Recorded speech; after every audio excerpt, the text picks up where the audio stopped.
न्यूजमध्ये स्वागत। आज आपण अहिल्यानगर जिल्ह्यातील राहता तालुक्यातील कोलार भगवतीपूर या ठिकाणी आपण आलेलो आहोत। या ठिकाणी 22 मार्च 2025 रोजी महाराष्ट्र राज्याचे जलसंपदा मंत्री नामदार राधाकृष्ण विखे पाटील यांचा भव्य दिव्य असा हा सत्कार सोहळा या ठिकाणी आयोजित करण्यात येत आहे।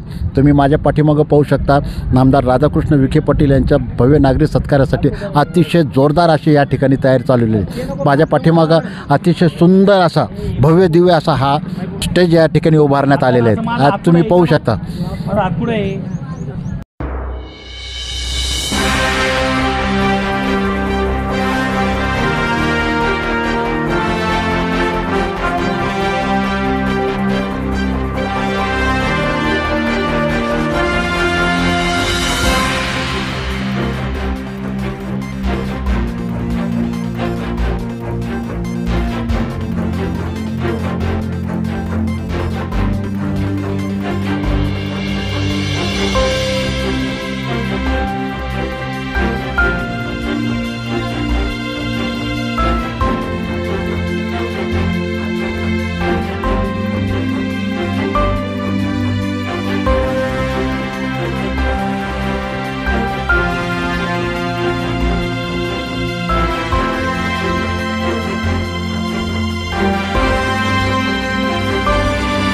ताज्या बातम्यांसाठी आणि नवनवीन अपडेट्ससाठी SRB न्यूजला सबस्क्राइब करा आणि बेल आयकॉनला प्रेस करा।